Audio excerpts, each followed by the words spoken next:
മനസ്സിൻ്റെ ആരോഗ്യം എന്നത് വളരെ പ്രധാനപ്പെട്ട ഘടകമാണ്. ശാന്തമായ മനസ്സിൻ്റെ സവിശേഷതയാണ് മാനസിക ആരോഗ്യം എന്ന് പറയുന്നത്. ചിന്ത, വികാരം, പ്രവർത്തനം, ജീവിതം ഇവയുടെ ആകത്തുകയാണ് മനസ്സ്. മനസ്സ്, ശരീരം, ആത്മാവ് ഇവ ഇൻ്റർ റിലേറ്റഡ് ആണ്, പരസ്പര ബന്ധിതമാണ്. ഇതിൽ ഏതെങ്കിലും ഒരു തലത്തിന് കോട്ടം സംഭവിച്ചാൽ അതെല്ലാ തലങ്ങളെയും ബാധിക്കുന്നു. 16-ാം സങ്കീർത്തനം 8-9 വാക്യങ്ങളിൽ ഇപ്രകാരം പറയുന്നു: ഞാൻ എൻ്റെ ദൈവത്തിന് പ്രഥമസ്ഥാനം നൽകുന്നതിലൂടെ എൻ്റെ ശരീരം, എൻ്റെ മനസ്സ്, എൻ്റെ ഹൃദയം ആനന്ദിക്കുകയും സന്തോഷിക്കുകയും നിർഭയമായി വസിക്കുകയും ചെയ്യുന്നു എന്ന് വ്യക്തമായും രേഖപ്പെടുത്തിയിരിക്കുന്നു. ദൈവത്തിന് പ്രഥമസ്ഥാനം നൽകുന്നതിലൂടെ എൻ്റെ ജീവിതത്തിന് തന്നെ ആകമാനമുള്ള ഒരു വ്യത്യാസം സംഭവിക്കുന്നു. എൻ്റെ ജീവിതത്തിന് എല്ലാ തലങ്ങളിലുമുള്ള വളർച്ചയ്ക്ക് മുഖാന്തരമായി തീരുന്നു. ഇന്ന് തിരക്ക് പിടിച്ച ജീവിതത്തിന് ഇടയിൽ പലപ്പോഴും പലർക്കും ജീവിതത്തിലെ ആരോഗ്യം കണ്ടെത്തുവാൻ കഴിയാതെ പോകുന്നു. എല്ലാ തലങ്ങളിലുമുള്ള ആരോഗ്യത്തിന് പ്രത്യേക ശ്രദ്ധ നൽകുവാൻ കഴിയാതെ പോകുന്നു എന്നുള്ളത് യാഥാർത്ഥ്യമാണ്. ആരോഗ്യം എന്നതിന് പൂർണ്ണത, ക്ഷേമം, ഐശ്വര്യം എന്നൊക്കെ അർത്ഥം കൽപ്പിക്കാം. ഏതെങ്കിലും ഒരു തലത്തിലുള്ള ആരോഗ്യത്തിന് കോട്ടം സംഭവിക്കുമ്പോൾ, ഏതെങ്കിലും ഒരു തലത്തിലുള്ള ആരോഗ്യത്തിന് ക്ഷീണം സംഭവിക്കുമ്പോൾ അത് മറ്റ് തലങ്ങളിലുള്ള ആരോഗ്യത്തെയും ബാധിക്കുന്നു. അതുകൊണ്ടാണ് പൂർണ്ണതയുള്ള, ഐശ്വര്യമുള്ള, ക്ഷേമപൂർവമായ ആ സാഹചര്യമാണ് മനുഷ്യ ജീവിതത്തിൽ അന്തർലീനം ആയിരിക്കേണ്ടത്. ജീവിത നിലവാരം മെച്ചപ്പെടുത്തുന്ന സാഹചര്യങ്ങളിലേക്കുള്ള യാത്രയാണ് മനുഷ്യന് നിദാനം. ഇവിടെ അത്യാവശ്യ ഘടകം എന്ന് പറയുന്നത് പരിശ്രമമാണ്. നിതാന്ത പരിശ്രമത്തിലൂടെ ജീവിതം മുന്നോട്ട് നയിക്കുമ്പോൾ വ്യക്തമായ മാർഗനിർദ്ദേശനം ലഭിക്കുകയും ജീവിത നിലവാരം മെച്ചപ്പെടുത്തുകയും ചെയ്യുന്നു. ഇവിടെയാണ് ശാന്തമായ മനസ്സിൻ്റെ, അല്ലെങ്കിൽ മനസ്സെ ശാന്തമാകൂ എന്ന ചിന്താവിഷയത്തിൻ്റെ പ്രസക്തി നിലനിൽക്കുന്നത്. അസ്വസ്ഥതകളിൽ നിന്നുള്ള മോചനമാണ് നമുക്ക് ഇന്ന് ആവശ്യമായിരിക്കുന്നത്. അസ്വസ്ഥതകളിൽ നിന്ന് എത്രത്തോളം മോചനം നേടുന്നുവോ അതിനനുസരിച്ച് ജീവിതാരോഗ്യം മെച്ചകരമായി തീരുന്നു. സമ്മർദ്ദം അതിജീവിക്കുന്നതിന് കഴിയുന്നു. ജീവിത വെല്ലുവിളികളെ വ്യക്തമായി അഭിമുഖീകരിക്കുന്നതിന് അസ്വസ്ഥതകളിൽ നിന്നുള്ള മോചനം നേടുന്നതിലൂടെ സംഭവിക്കുന്നു.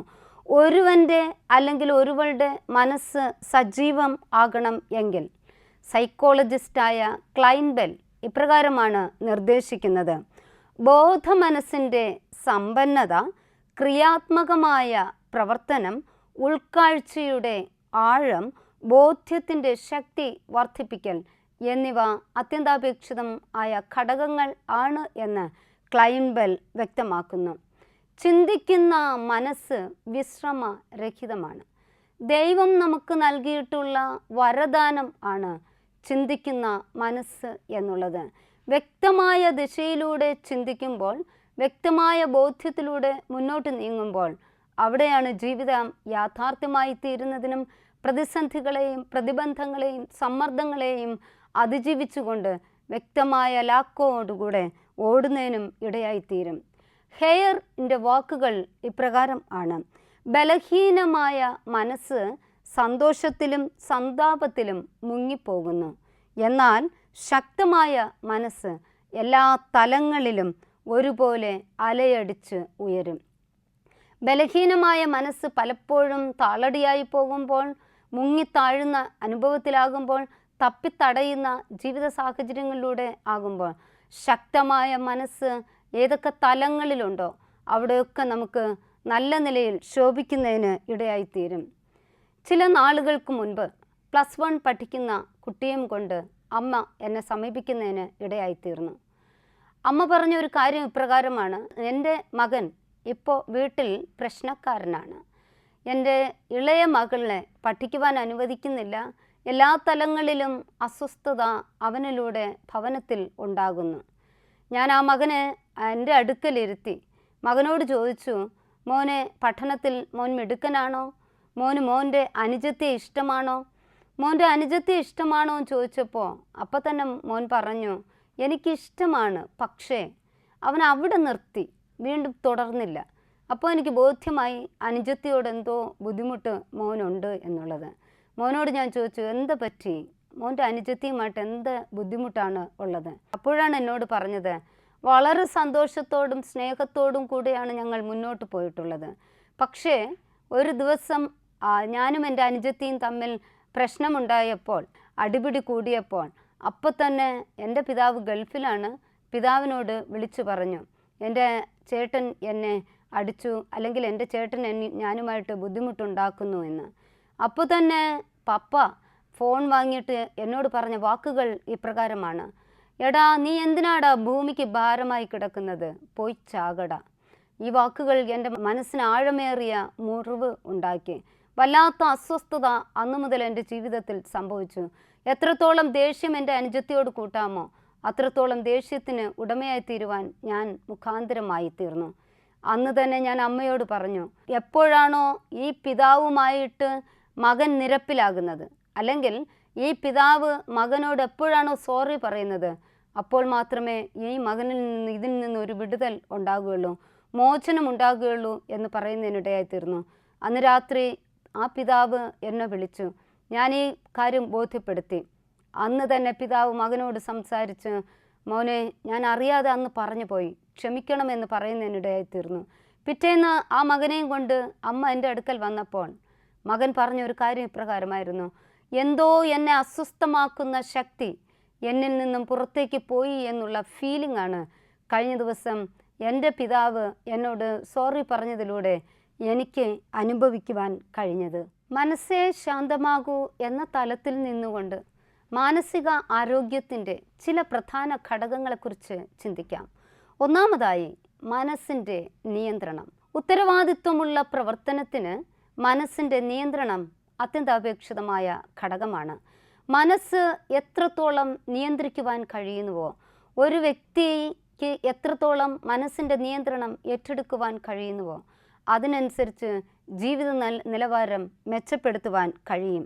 സ്വന്തം കാലിൽ ഉറച്ചു നിൽക്കുവാൻ തൻ്റെ ഇടത്തോടെ തൻ്റേതായ സ്പേസ് കണ്ടെത്തി, എൻ്റേതായ ഇടം കണ്ടെത്തി എനിക്ക് മെച്ചകരമായ പ്രവർത്തനം കാഴ്ചവെക്കുവാൻ കഴിയണം എങ്കിൽ മനസ്സിൻ്റെ നിയന്ത്രണം അത്യന്താപേക്ഷിതമായ ഘടകമാണ്. ഞാനെന്ന വ്യക്തി എൻ്റെ മനസ്സിനെ നിയന്ത്രിച്ചാൽ മാത്രമേ മെച്ചകരമായ ജീവിതശൈലി പടുത്തുയർത്തുവാൻ കഴിയുകയുള്ളൂ. മറ്റുള്ളവരല്ല എൻ്റെ മനസ്സിനെ നിയന്ത്രിക്കേണ്ടത്, അല്ലെങ്കിൽ മറ്റുള്ളവരുടെ ചിന്തകളല്ല എൻ്റെ മനസ്സിനെ നിയന്ത്രിക്കേണ്ടത്. മറിച്ച് ഞാനെന്ന വ്യക്തിത്വം തന്നെയാണ്, ഞാനെന്ന യാഥാർത്ഥ്യം തന്നെയാണ് എൻ്റെ മനസ്സിനെ നിയന്ത്രിക്കേണ്ടത്. ദീർഘദൂരം മനസ്സിന് അതിവേഗം സഞ്ചരിക്കുവാൻ കഴിയും, ഓടുവാൻ കഴിയും. എവിടേക്കെന്നില്ലാതെ, എപ്പോഴെന്നില്ലാതെ, എങ്ങോട്ടെന്നില്ലാതെ സഞ്ചരിക്കുവാനുള്ള ആ ഒരു കഴിവ് മനസ്സിന് ഉണ്ട്. എങ്ങോട്ട് നീങ്ങിയാലും മനസ്സിനെ നിയന്ത്രിക്കുവാനുള്ള ആ ഒരു കഴിവ് മനുഷ്യ മനസ്സിന് ഉണ്ടായാൽ അവിടെയാണ് ജീവിതം വിജയത്തിൻ്റെ പടവുകൾ ചവിട്ടി മുന്നേറുവാൻ കഴിയുന്നത്. എഡ്വിൻ ഇപ്രകാരമാണ് പറഞ്ഞത്: മനോനിയന്ത്രണമാണ് വ്യക്തിത്വത്തിൻ്റെ അളവുകോൽ. ഒരു വ്യക്തി എന്തായിരിക്കുന്നുവോ, ഒരു വ്യക്തി എങ്ങനെ മുന്നോട്ട് നീങ്ങുന്നുവോ, ഒരു വ്യക്തിയുടെ ജീവിതചര്യ എപ്രകാരം എന്ന് അവനിൽ തന്നെ നിശ്ചയിക്കുന്നുവോ, അല്ലെങ്കിൽ അവളിൽ തന്നെ നിശ്ചയിക്കുന്നുവോ, അത് മനോനിയന്ത്രണമാണ് എന്ന് അദ്ദേഹം വ്യക്തമാക്കുകയാണ് ചെയ്യുന്നത്. ബലഹീനതയെ ഇല്ലായ്മ ചെയ്തുകൊണ്ട് ശാന്തവും ശക്തവും ആധികാരികത നിറഞ്ഞതുമായ മനസ്സിൻ്റെ നിയന്ത്രണമാണ് ഇന്നിൻ്റെ ജീവിതത്തിൽ യാഥാർത്ഥ്യമായി തീരേണ്ടത്. മനോനിയന്ത്രണത്തിൽ, അല്ലെങ്കിൽ മനസ്സിൻ്റെ നിയന്ത്രണത്തിൽ പ്രധാനമായും നിഴലിക്കേണ്ട ഒരു ഘടകമാണ് മുൻവിധി ഇല്ലായ്മ ചെയ്യുക എന്നുള്ളത്. പലപ്പോഴും മുൻവിധിയാണ് പരാജയത്തിലേക്ക് മനുഷ്യനെ നയിക്കുന്നത്. മനോഭാവത്തിൻ്റെ പ്രശ്നമാണ് ഇവിടെ മുൻവിധിയിലൂടെ കാഴ്ചവെക്കുന്നത്. വിദ്വേഷം, അനീതി ഇവയൊക്കെ മുൻവിധിയിലൂടെ മനുഷ്യ മനസ്സിൽ ഉണ്ടാകുകയും മനസ്സിൻ്റെ നിയന്ത്രണത്തിന് താളം തെറ്റുകയും ചെയ്യുന്നു. നിലവിലുള്ള മാനസിക പ്രശ്നങ്ങളെ മുൻവിധിയിലൂടെ വലുതാക്കി കാണിക്കുന്ന പ്രവണതയാണ് സംജാതം ആകുന്നത്. എപ്പോൾ മുൻവിധി മനുഷ്യ മനസ്സിനെ ഭരിക്കുന്നുവോ അതിനനുസരിച്ച് മനുഷ്യ ജീവിതത്തിൻ്റെ തീരുമാനങ്ങൾക്ക്, മനുഷ്യ ജീവൻ്റെ നിലനിൽപ്പിന് പോലും താളം തെറ്റുന്നു. ബന്ധങ്ങൾ രൂപീകരിക്കുന്നതിലും സാമൂഹിക പ്രവർത്തനത്തിൽ ഏർപ്പെടുന്നതിലും ഈ മുൻവിധികൾ പലപ്പോഴും ബുദ്ധിമുട്ട് സൃഷ്ടിക്കുന്നു. മുൻവിധിയില്ലാതെ ജീവിക്കുമ്പോൾ എല്ലാവരോടും സ്നേഹത്തോടും ഐക്യതയോടും ക്ഷമയോടും പരസ്പര സഹവർത്തിത്വത്തോടും എല്ലാവരെയും ചേർത്ത് നിർത്തുന്ന ആ ഒരു സാഹചര്യത്തിൽ മുന്നോട്ട് നീങ്ങുവാൻ കഴിയും. എപ്പോൾ മുൻവിധിയാൽ മനുഷ്യൻ ഇടപെടുവാൻ തുടങ്ങുന്നുവോ അപ്പോൾ മുതൽ പ്രശ്നങ്ങളും ബുദ്ധിമുട്ടുകളും സ്വരച്ചേർച്ചകളും ഉണ്ടാകുന്നു. വ്യക്തികളെ മാനസിക തലത്തിൽ മുറിപ്പെടുത്തുന്ന സാഹചര്യം പോലും ഉണ്ടാകുന്നു. അവരെ അകറ്റി നിർത്തുന്നതിലൂടെ, മറ്റുള്ളവരെ മാറ്റി നിർത്തുന്നതിലൂടെ മുറിപ്പാടിൻ്റെ അനുഭവങ്ങൾ സൃഷ്ടിക്കുന്നതിന് മുൻവിധിയിലൂടെ കഴിയുന്നു. ക്ഷേമം, ജീവിത നിലവാരം എന്നീ തലങ്ങളിലൂടെ കാര്യമായ ജീവിതം നയിക്കുവാൻ തക്കവണ്ണം മുൻവിധി ഇല്ലാത്ത മനസ്സിൻ്റെ നിയന്ത്രണമാണ് വേണ്ടത്. മനസ്സിൻ്റെ നിയന്ത്രണത്തിൽ മറ്റൊരു തലം എന്ന് പറയുന്നത് അമിതമായ ചിന്ത. പലപ്പോഴും അമിതമായ ചിന്ത മനസ്സിൻ്റെ താളം തെറ്റിക്കുന്നു. എസ് മാക്ന്യൂട്ടിൻ്റെ അഭിപ്രായത്തിൽ over thinking is the biggest waste of human energy എന്നുള്ളതാണ്. മനുഷ്യൻ്റെ ഊർജത്തിൻ്റെ ഏറ്റവും വലിയ മാലിന്യമാണ് അമിതമായി ചിന്തിക്കുക എന്നുള്ളത്. അദ്ദേഹത്തിൻ്റെ അഭിപ്രായത്തിൽ അദ്ദേഹം വ്യക്തമായും രേഖപ്പെടുത്തിയിരിക്കുന്നത് മനുഷ്യൻ്റെ ഊർജം, മനുഷ്യൻ്റെ വിഭവങ്ങൾ, മനുഷ്യൻ്റെ പോസിറ്റീവ് എനർജി അതൊക്കെ വ്യക്തമായും മുന്നോട്ട് നയിക്കുവാൻ തടസ്സം സൃഷ്ടിക്കുന്നത് അമിതമായ ചിന്ത എന്നാണ് അഭിപ്രായപ്പെട്ടിട്ടുള്ളത്. സന്തോഷം, പുഞ്ചിരി, ജീവിതം ഇവ പലപ്പോഴും ഓവർ തിങ്കിങ്, അമിതമായ ചിന്ത കെടുത്തിക്കളയുകയാണ് ചെയ്യുന്നത്. അമിതമായ ചിന്ത എപ്പോൾ മനുഷ്യൻ്റെ ഉള്ളിൽ ഉണ്ടാകുന്നുവോ അവിടെയാണ് കടുത്ത നിരാശയും പ്രതിസന്ധിയും ബുദ്ധിമുട്ടുകളും സംഘർഷങ്ങളും സംജാതം ആകുന്നത്. പ്രധാന ജീവിതചര്യയായ സന്തോഷത്തിൻ്റെയും ആനന്ദത്തിൻ്റെയും അഭിവൃദ്ധിയുടെയും പുഞ്ചിരിയുടെയും എല്ലാവരെയും ചേർത്ത് നിർത്തുന്നതിൻ്റെയും മനോഭാവത്തെ തച്ചുടയ്ക്കപ്പെടാതെ അമിതമായ ചിന്തയെ നിലയ്ക്ക് നിർത്തിക്കൊണ്ട്, മാറ്റി നിർത്തിക്കൊണ്ട് ജീവിതം മുന്നോട്ട് നയിക്കുമ്പോൾ മനസ്സിൻ്റെ നിയന്ത്രണം കാത്തു സൂക്ഷിക്കുന്നതിനും ശാന്തമായ മനസ്സ് കൈവരിക്കുന്നതിനും കഴിയുന്നു. പലപ്പോഴും അമിതമായ ചിന്തയെ നിയന്ത്രിക്കുവാൻ കഴിയാതെ വരുമ്പോൾ മാനസിക സംഘർഷം കൂടുന്നു, ഉത്കണ്ഠ കൂടുന്നു, തീരുമാനം എടുക്കുന്നതിനുള്ള കഴിവ് കുറയുന്നു, തെറ്റായ തീരുമാനത്തിലേക്ക് പലപ്പോഴും നീങ്ങി പ്രതിസന്ധികൾ സൃഷ്ടിക്കപ്പെടുന്നു. എല്ലാ തലങ്ങളിലുമുള്ള ക്ഷേമത്തെ ഇത്തരം അമിതമായ ചിന്ത സ്വാധീനിക്കുകയും അസ്വസ്ഥതകൾ സൃഷ്ടിക്കുകയും ചെയ്യുന്നു. ശാരീരിക മാനസിക ആരോഗ്യത്തിൽ പ്രത്യാഘാതങ്ങൾ സൃഷ്ടിക്കുന്നതിന് പോലും അമിതമായ ചിന്തയ്ക്ക് കഴിയുന്നു എന്നുള്ളതാണ് യാഥാർത്ഥ്യം. ഉറക്കത്തിൻ്റെ അസ്വസ്ഥതകൾ, അതായത് ഉറക്കക്കുറവ്, വിശ്രമമില്ലാത്ത രാത്രികൾ പലപ്പോഴും അമിതമായ ചിന്ത സൃഷ്ടിക്കുന്നു എന്നുള്ളത് യാഥാർത്ഥ്യമായ കാര്യമാണ്.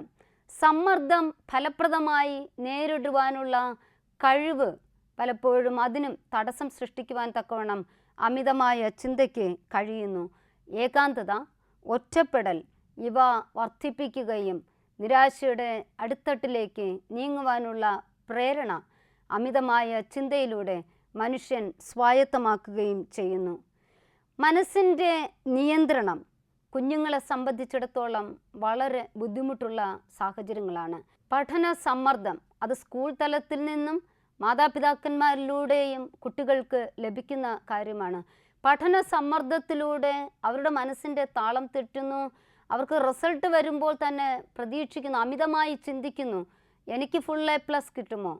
10ാം ക്ലാസ്സിൽ ഫുൾ A+ കിട്ടിയാൽ +1 +2 എനിക്ക് ഫുൾ A+ കിട്ടുമോ? മറ്റുള്ളവരുമായി താരതമ്യപ്പെടുത്തിക്കൊണ്ട് അമിതമായ ചിന്തയ്ക്ക് അടിമപ്പെടുവാൻ തക്കവണ്ണം കാരണമായിത്തീരുന്നു. കുഞ്ഞുങ്ങൾ മാത്രമല്ല, ജോലിയിൽ പ്രവേശിച്ചിട്ടുള്ളവരെ സംബന്ധിച്ചിടത്തോളവും മാതാപിതാക്കന്മാരെ സംബന്ധിച്ചിടത്തോളവും മക്കൾ ഒരു തലത്തിൽ വളർന്നു കഴിഞ്ഞാൽ അവരുടെ ഭാവി എന്തായിത്തീരും എന്ന് ചിന്തിച്ചുകൊണ്ട്, ദീർഘമായി അമിതമായി ചിന്തിച്ചുകൊണ്ട്, ഉറക്കമില്ലാത്ത രാത്രികൾ അനേകരെ ഭരിച്ചുകൊണ്ട് അങ്ങനെ ബലഹീനരായിത്തീരുന്ന, മനസ്സിൻ്റെ നിയന്ത്രണത്തിന് താളം തെറ്റുന്ന സാഹചര്യങ്ങൾ ഏറെയാണ്. കുഞ്ഞുങ്ങളിലും മുതിർന്നവരിലും ഒരേ രീതിയിൽ പലപ്പോഴും അഭിമുഖീകരിക്കേണ്ടി വരുന്ന അമിതമായ ചിന്ത പൂർണ്ണമായും മാറ്റിക്കൊണ്ട് മനസ്സിൻ്റെ നിയന്ത്രണത്തിലേക്ക് നീങ്ങുവാനുള്ള ത്വരയാണ് ഇന്നിൻ്റെ ആവശ്യം ആയിരിക്കുന്നത്. മാനസിക ആരോഗ്യത്തിൻ്റെ രണ്ടാമത്തെ പ്രധാന ഘടകം എന്നത് പ്രശ്നങ്ങളെ ചെറുതായി കാണുക എന്നതാണ്. പ്രശ്നങ്ങളെ ചെറുതായി കാണുമ്പോൾ വ്യക്തവും സജീവവുമായ ലക്ഷ്യത്തിലേക്ക് മുന്നോട്ട് നീങ്ങുവാൻ കഴിയും. എപ്പോഴാണോ പ്രശ്നങ്ങളെ ചെറുതായി കാണുന്നത്, അപ്പോൾ മുതൽ സൊല്യൂഷൻസിനെ, പരിഹാരങ്ങളെ വലുതായി കാണുവാൻ ശ്രമിക്കും. പരിഹാരങ്ങളെ വലുതായി കാണുന്നതിലൂടെ ജീവിത യാഥാർത്ഥ്യങ്ങളെ, പ്രശ്നങ്ങളെ അഭിമുഖീകരിക്കുവാനുള്ള കരുത്ത് ആർജിക്കുകയാണ് ചെയ്യുന്നത്. പ്രശ്നങ്ങളെ ചെറുതായി കാണുമ്പോൾ സമ്മർദ്ദം മനുഷ്യ ജീവിതത്തിൽ കുറയപ്പെടുന്നു. സമ്മർദ്ദത്തെ അതിജീവിക്കുവാനും അഭിമുഖീകരിക്കുവാനുള്ള കരുത്ത് നേടുന്നു. പ്രതിരോധ ശേഷി വർദ്ധിപ്പിക്കുന്നു. എൻ്റെ ജീവിതത്തിൽ അഭിമുഖീകരിക്കേണ്ടി വരുന്ന പ്രശ്നങ്ങളെ എങ്ങനെ ഞാൻ പ്രതിരോധിക്കണം, അത്തരം കഴിവുകൾ ധാരാളമായി വർദ്ധിക്കുകയാണ് ചെയ്യുന്നത്. പ്രശ്നങ്ങളെ വലുതായി കാണുമ്പോൾ ശുഭാപ്തി വിശ്വാസം കുറയുന്നു, പ്രശ്ന പരിഹാര നൈപുണ്യങ്ങൾ കുറയുന്നു, സ്വന്തം കാര്യങ്ങളിലുള്ള നിയന്ത്രണ ബോധത്തിന് കുറവ് സംഭവിക്കുകയാണ് ചെയ്യുന്നത്. എന്നാൽ പരിഹാരങ്ങളെ വലുതായി കാണുമ്പോൾ എല്ലാറ്റിനെയും അതിജീവിച്ചുകൊണ്ട് സന്തോഷകരമായ ജീവിതം മുന്നോട്ട് നയിക്കുവാൻ കഴിയും. പരിഹാരങ്ങളെ വലുതായി കാണുമ്പോൾ അവിടെയാണ് മനസ്സിനെ ശാന്തമാക്കുവാനുള്ള പ്രതിരോധ ശേഷി നമുക്ക് കൈവരിക്കുവാൻ കഴിയുന്നത്. പ്രതികൂല സാഹചര്യങ്ങളെ നന്നായി നേരിടുവാൻ, അഭിമുഖീകരിക്കുവാനുള്ള കരുത്ത് നമുക്ക് വേണം. പ്രതികൂലങ്ങൾ മനുഷ്യജീവിതത്തിൽ ഇല്ല എന്നല്ല, പ്രശ്നങ്ങൾ മനുഷ്യജീവിതത്തിൽ അഭിമുഖീകരിക്കേണ്ടി വരില്ല എന്ന് ആർക്കും പറയാൻ പറ്റില്ല. എല്ലാ ടൈമും ഏത് തലങ്ങളിലും പ്രതിസന്ധികളും പ്രശ്നങ്ങളും മുന്നിൽ വരാം. പക്ഷേ എപ്പോഴാണോ എൻ്റെ മുൻപിൽ പ്രശ്നങ്ങൾ വരുന്നത്, എപ്പോഴാണോ എൻ്റെ മുൻപിൽ പ്രതിസന്ധികൾ വരുന്നത്, അതിനെ വിവേചിച്ചറിയുവാനുള്ള, ഇന്ന പ്രതിസന്ധി ഞാൻ ഒഴിവാക്കണം, അതിനെ അഭിമുഖീകരിക്കുവാനുള്ള കരുത്ത് എനിക്ക് വേണം എന്ന വ്യക്തമായ മാർഗനിർദ്ദേശം നമുക്ക് നൽകുന്നത് പ്രശ്നത്തിൻ്റെ പരിഹാരത്തെ വലുതായി കാണുമ്പോഴാണ്. പ്രശ്നങ്ങളുടെ പരിഹാരം അനുസരിച്ചാണ് അത് ഓരോ പ്രശ്നങ്ങളുടെയും സ്വഭാവം മാറ്റി മറിക്കപ്പെടുന്നത്. വിജയകരമായി പ്രശ്നങ്ങളെ തിരിച്ചുവിടുമ്പോൾ പരിഹാരത്തിൻ്റെ തോത് വർദ്ധിച്ചുകൊണ്ടേയിരിക്കും. ഒരു ഉദാഹരണം ഞാൻ പറയുവാൻ ആഗ്രഹിക്കുന്നത്, ഒരു നൂലിൽ കുരുക്ക് വീണാൽ പ്രധാനമായും 3 പ്രതിവിധികളാണ് നാം സ്വീകരിക്കാറുള്ളത്. ഒന്നാമതായി, ആ നൂലിനെ പൂർണ്ണമായി നമുക്ക് ഒഴിവാക്കാം. കാരണം അതിന് വേണ്ട എന്ന് ചിന്തിച്ചുകൊണ്ട് പൂർണ്ണമായും ഒഴിവാക്കാം. രണ്ടാമതായി, ആ നൂലിൽ എവിടെയാണോ കുരുക്ക് വീണത് അതിൻ്റെ അവശേഷിക്കുന്ന ഭാഗം, അതായത് കുരുക്ക് വീണ ഭാഗം പൂർണ്ണമായും ഒഴിവാക്കിയിട്ട് അവശേഷിക്കുന്ന ഭാഗം നമുക്ക് പൂർണ്ണമായും പ്രയോജനപ്പെടുത്താം. മൂന്നാമതായുള്ള ഒരു പ്രത്യേകത എന്ന് പറയുന്നത്, നൂലിൽ എവിടെ കുരുക്ക് വീണോ വളരെ ക്ഷമയോടെ, വളരെ സഹതാപ മനസ്സോടുകൂടെ, മനസ്സിൻ്റെ ശാന്തതയോടെ ആ നൂലിൻ്റെ കുരുക്ക് പൂർണ്ണമായും മാറ്റുവാൻ കഴിയും. ഇതുപോലെയാണ് മനുഷ്യ ജീവിതം എന്ന് പറയുന്നത്. പ്രശ്നങ്ങൾ പല വിധത്തിൽ ഉണ്ടാകാം. പൂർണ്ണമായും നമ്മെ ഒഴിവാക്കുന്ന, അവഗണിക്കുന്ന, തള്ളിക്കളയുന്ന ആ ഒരു മനോഭാവമല്ല വേണ്ടത്. നമ്മുടെ മനസ്സിനെ ശാന്തമാക്കിക്കൊണ്ട് എവിടെയാണോ പ്രതിസന്ധി ഉള്ളത്, എവിടെയാണോ പ്രശ്നങ്ങൾ ഉള്ളത്, ആ പ്രശ്നത്തെ അവലോകനം ചെയ്ത് പൂർണ്ണമായ ഒരു പരിഹാരം കണ്ടെത്തുക വഴി മനസ്സിനെ ശാന്തമാക്കുവാൻ കഴിയും.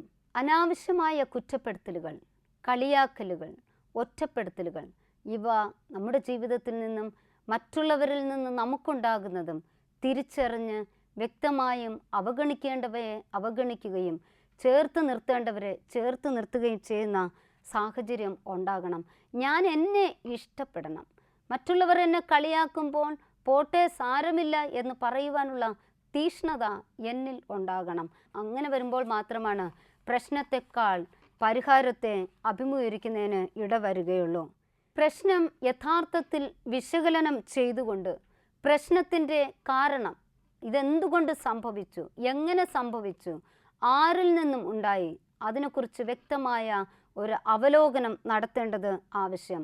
അങ്ങനെ അവലോകനം നടത്തിയതിന് ശേഷം ആ പ്രശ്നത്തിൻ്റെ കാരണം പൂർണ്ണമായും അകറ്റി പുതിയ പദ്ധതി പകരമായി ആസൂത്രണം ചെയ്യുന്നതിലൂടെ പ്രശ്നത്തിന് പരിഹാരം കണ്ടെത്തുവാൻ കഴിയും. മാത്രവുമല്ല, സ്വന്തം ജീവിതത്തോട് വേണ്ടത്ര ശ്രദ്ധയും നീതിയും പുലർത്തുകയും സ്വന്തം ജീവിതത്തെക്കുറിച്ച് വ്യക്തമായ നിരീക്ഷണം നടത്തിക്കൊണ്ട് ശരിയായ പദ്ധതി അവലംബിക്കുകയും വേണം. ഇവിടെയാണ് സെൽഫ് അക്സെപ്റ്റൻസ്, ഞാൻ എന്നെ തന്നെ സ്വീകരിക്കുന്ന മനോഭാവം, ഞാൻ എന്നെ തന്നെ ചേർത്ത് കൊള്ളുന്ന സാഹചര്യം, ഞാൻ എന്നെ തന്നെ ഇഷ്ടപ്പെടുന്ന ആ ജീവിത നിലവാരം വച്ച് പുലർത്തേണ്ടത്. കഴിഞ്ഞ കാലത്തെ ഓർത്ത് കരയുന്ന സാഹചര്യമല്ല വേണ്ടത്. ഭാവിയെ ഓർത്ത് ഉത്കണ്ഠാകുലരായി തീരുന്ന ആ അനുഭവമല്ല വേണ്ടത്. ഇന്നിൻ്റെ ജീവിത യാഥാർത്ഥ്യത്തിലേക്ക് തിരിഞ്ഞു നോക്കിക്കൊണ്ട് മനോഹരമാക്കുന്നതിന് ശ്രമിക്കുകയാണ് വേണ്ടത്. അത്തരത്തിലുള്ള ഒരു ശ്രമം നമ്മിലുണ്ടാകുമ്പോൾ മാത്രമേ മനസ്സിൻ്റെ ശാന്തത നമ്മിൽ നിലനിർത്തുന്നതിന് കഴിയുകയുള്ളൂ. മാനസിക ആരോഗ്യത്തിൻ്റെ മൂന്നാമത്തെ ചവിട്ടുപടി എന്നത് പ്രതീക്ഷകൾ അധികം ആകരുത്. ഓവർ എക്സ്പെക്റ്റേഷൻ ഉണ്ടാകരുത്. പ്രതീക്ഷകൾ ജീവിതത്തിൻ്റെ വിജയത്തിലെ ചവിട്ടുപടികളാണ്. നല്ല ലക്ഷ്യത്തിലേക്ക് നീങ്ങുന്നതിന്, ഉദ്ദിഷ്ട കാര്യം സാധിക്കുന്നതിന് തീർച്ചയായും പ്രതീക്ഷ മുഖാന്തരം ആണ്. എന്നാൽ ഭാവിയിൽ എന്ത് സംഭവിക്കും, എങ്ങനെയായിത്തീരും എന്നുള്ള ജിജ്ഞാസ പ്രതീക്ഷയായി മാറുമ്പോൾ അവിടെയാണ് മനസ്സ് ചഞ്ചലചിത്തം ആകുന്നത്. എന്താണോ പ്രതീക്ഷിക്കുന്നത്, എന്താണോ ചിന്തിക്കുന്നത്, അതിന് ലഭിക്കുന്ന ഫലത്തെക്കുറിച്ചുള്ള അല്ലെങ്കിൽ അതിന് ലഭിക്കുന്ന ഫലത്തിൽ നിന്നുള്ള ഉറപ്പിനെക്കുറിച്ചുള്ള മാനസിക വ്യഗ്രതയായിട്ടാണ് പ്രതീക്ഷയെ കണക്കാക്കുന്നത്. പ്രതീക്ഷ പലപ്പോഴും ജീവിതത്തിൽ താളം തെറ്റുന്നത് അത് അധികമായുള്ള അമിതമായുള്ള പ്രതീക്ഷയായി തീരുമ്പോഴാണ്. കഴിഞ്ഞകാല ജീവിത അനുഭവങ്ങളെ വെച്ച് താരതമ്യപ്പെടുത്തിക്കൊണ്ട് എനിക്ക് ഇനിയും മുന്നോട്ട് നീങ്ങുമ്പോൾ ഇന്നത് ലഭിക്കും എന്ന് ചിന്തിക്കുമ്പോൾ പലപ്പോഴും ജീവിത യാഥാർത്ഥ്യങ്ങൾ താളം തെറ്റുന്നതിന് ഇടയായിത്തീരും. അപ്പോൾ സാധാരണ നിലയിലുള്ള പ്രതീക്ഷ അത്യാവശ്യം, അമിതമായ പ്രതീക്ഷ കൈവരിക്കുമ്പോൾ ഈ താളം തെറ്റൽ മനസ്സിനെ ബാധിക്കുകയും മനസ്സിൻ്റെ നിയന്ത്രണം നഷ്ടപ്പെടുകയും ക്രമേണ മാനസിക പിരിമുറുക്കത്തിലേക്ക് നയിക്കപ്പെടുകയും മനസ്സിൻ്റെ ശാന്തതയ്ക്ക് വിഘാതം സൃഷ്ടിക്കുകയുമാണ് ചെയ്യുന്നത്. അതുപോലെ മറ്റൊരു ഘടകം സാമൂഹിക മാനദണ്ഡങ്ങൾ. പലപ്പോഴും പ്രതീക്ഷയ്ക്ക് നിദാനമായി നിൽക്കുന്നത് സാമൂഹിക മാനദണ്ഡങ്ങളാണ്.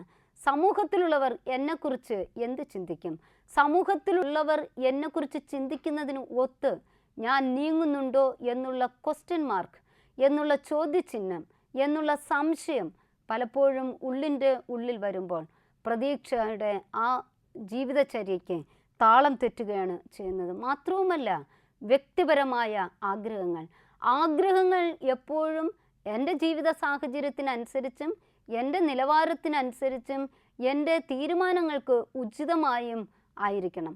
അതിനപ്പുറമാകുമ്പോൾ എൻ്റെ വ്യക്തിപരമായ ആഗ്രഹങ്ങൾ പലപ്പോഴും ടോപ്പ് ലെവലിൽ കാണപ്പെടുന്ന സാഹചര്യം ഉണ്ടാകുന്നു. എത്രത്തോളം എൻ്റെ വ്യക്തിപരമായ താല്പര്യങ്ങൾ, എൻ്റെ വ്യക്തിപരമായ തീരുമാനങ്ങൾ ഉന്നതിയിൽ നിന്നും ഉന്നതിയിലേക്ക് എത്തുന്നുവോ അതിനനുസരിച്ച് എൻ്റെ പ്രതീക്ഷകൾ താളം തെറ്റുകയും എൻ്റെ ഓവർ എക്സ്പെക്റ്റേഷൻ, അമിതമായ പ്രതീക്ഷ പലപ്പോഴും പരാജയത്തിലേക്കും ജീവിത സമ്മർദ്ദത്തിലേക്കും നീങ്ങുകയാണ് ചെയ്യുന്നത്. പലപ്പോഴും അമിതമായ സമ്മർദ്ദമുണ്ടാകുന്നത് അമിതമായ പ്രതീക്ഷയിലൂടെ ആയിരിക്കും.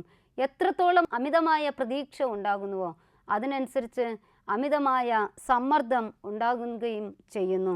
ഇത് ജീവിത യാഥാർത്ഥ്യത്തിന് വെല്ലുവിളിയായി തീരുന്നു. നിരാശയുടെയും ഭാരത്തിൻ്റെയും ബുദ്ധിമുട്ടിൻ്റെയും വക്കിലെത്തുന്നതിന് കാരണമായി തീരുന്നു. ഈ നിരാശയുമായി പൊരുത്തപ്പെടുവാൻ കഴിയാതെ വരുമ്പോൾ ഓവർ എക്സ്പെക്റ്റേഷന് വീണ്ടും വീണ്ടും സ്ഥാനം നൽകുന്നതിലൂടെ മനസ്സിൻ്റെ ശാന്തതയുടെ സാഹചര്യങ്ങൾ നമ്മുടെ കയ്യിൽ നിന്നും കൈവിട്ടു പോകുന്ന എന്നിൽ നിന്നും കൈവിട്ടു പോകുന്ന ആ ഒരു സാഹചര്യങ്ങൾ ഉണ്ടാകുന്നു. ക്രമേണ അഭിമാനക്കുറവ്, ലോ സെൽഫ് എസ്റ്റീം എന്നെ ഭരിക്കുന്നതിന് ഇടയായിത്തീരുന്നു.